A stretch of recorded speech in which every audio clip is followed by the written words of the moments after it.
Hey yo, welcome back. My name is Crystal. I have a book chat video today. I just wanted to do a little chat about Betty by Tiffany and McDaniel. I read this back in March and I'm still thinking about it, and I just kind of want to get some thoughts here on a video. I know a lot of people have talked about this book with reason because it is really wonderful. And so yeah, just kind of want to put some thoughts out there. Ultimately, this is a coming of age story, essentially, but kind of wrapped around a family story. And we follow Betty through her life. We meet her as a child, and the last pages, she's like in her early 20s, late teens. So we follow her through her life, and by following Betty, we learn about her family, we learn about where she lives, we learn about her community, and all that entails. Yeah. For me, there are two main things that are at the sort of the heart of this story, the crux of this story. One is that coming of age piece. This is a book about girlhood. I mean, ultimately it really is. And the different stages of girlhood. Because again, we follow Betty, through most of her childhood. Her connection with her siblings, her connection with her parents. Some good, some not so good. Her connection with her community. Some good, some not so good. And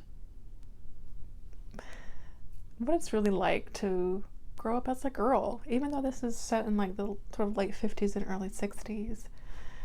A lot of this is still very relevant. Those feelings, as I was once a girl, I can attest that a lot of those general feelings are very, very true and authentic in this book.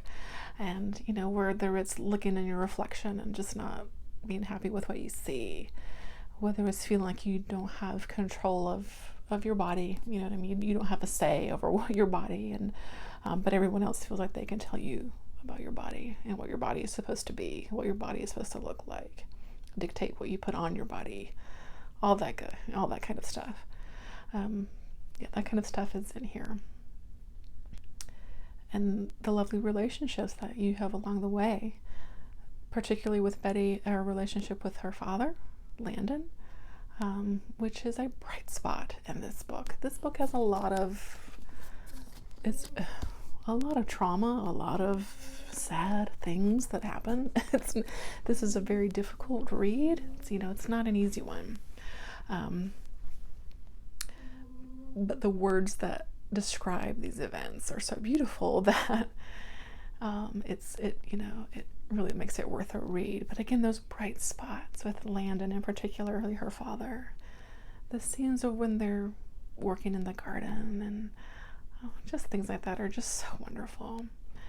A lot of Betty has a couple of good relationships with some of her siblings too, which is just really special. Is special in here too.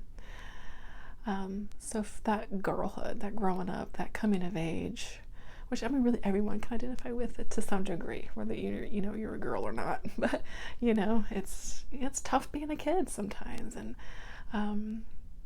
sometimes you feel like you don't always have a voice, and that those struggles are here, and it's pretty perfect.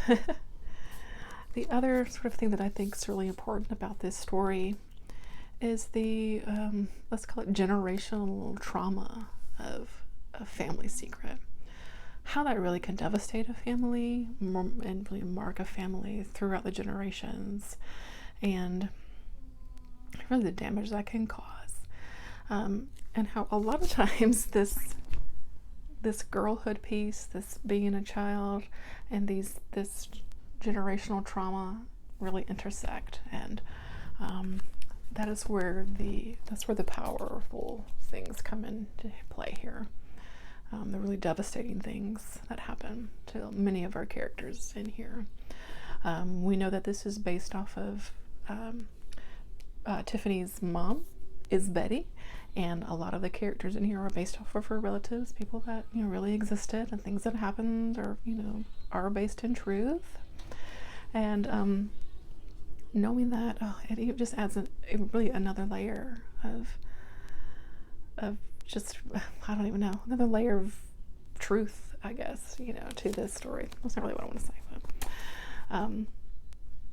so for those two really components of this story just really make this such a powerful story. And then the way that Tiffany will like just write a sentence, sometimes even describing some brutal things, or something violent, and you gasp. I mean, I literally gasp because I just was like, wow, did she just like put these words together? It's been a long time since I had read something like that, and for me, that's what was so good about this. And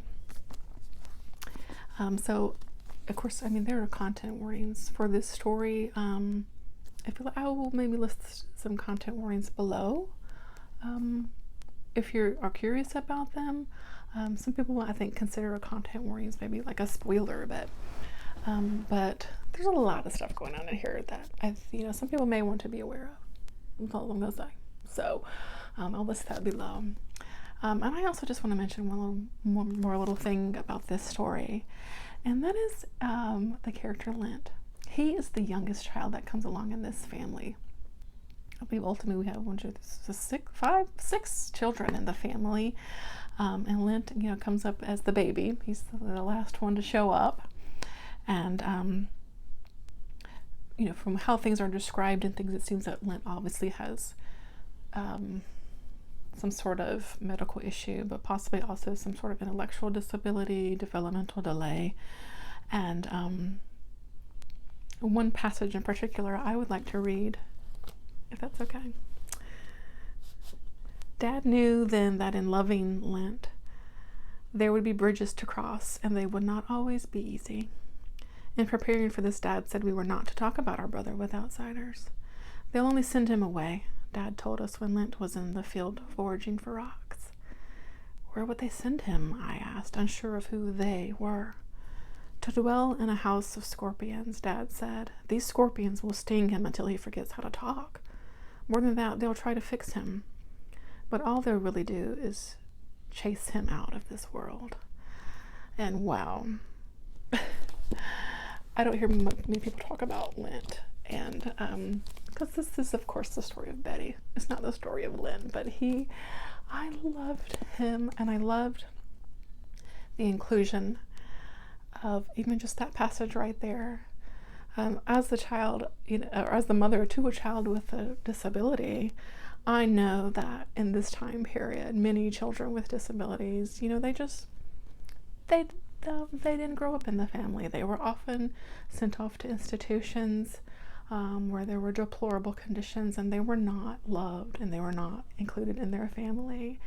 And the fact that Landon is like, you know what, he's my son, and he's your brother, but we also need to protect him because, again, this time period, he would have probably even been taken away at some point, you know, because people with disabilities, you know, were just, I mean, not worth it, right? It's not worth the time. They're not worth it. And so I just wanted to say something about that in here because to me, you know, maybe because it's a bit more personal to me, but wow, that it was like, no, of course he stays here, you know. Now, he didn't go to school or anything, but he lived at the home. He was loved by his family, except Flossie, but she was just kind of mean anyway. But, you know, that kind of mean older sister, you know. But it was like not even a question, you know. Of course he will stay. Of course he will be in our family. We will protect him and he will love him because he's one of us. And it was like, no, it was just like nothing. And, how wonderful, and I loved seeing that throughout the story, this protection of Lent and this love for Lent and how everyone really just cherished him. And I don't see many people talking about that, but I just wanted to mention it because I think it's pretty special. So, do I recommend Betty? Yes, of course. Know what you're getting into, though. It's not easy. It's not easy to read. I mean, I sobbed reading this book, and I don't mean like a tear down the face. I mean several instances of like actual sobbing. It's tough. But then you just have like these bright moments throughout too. Like I said, particularly with like Betty and her dad, or you see Betty with Lint, or just these really just bright spots throughout too that are just add so much depth to this story, and it's well worth it. It's well worth the emotions. So just know what you're getting into and just dive in. Honestly, prepare yourself for stellar writing, beautiful writing, very wonderful characters. Yeah, I think you're gonna love it too. So that's gonna do it for me today. Hoping I ramble too much, but if you've been thinking about it, go for it. Give it a go. I think you'll like it. And let me know if you read it, or have you read it? Did you love it? Did you sob? Did you cry? Let me know. I'd love to know. And that's gonna do it for me today, and I'll see you in my next book chat video. Bye.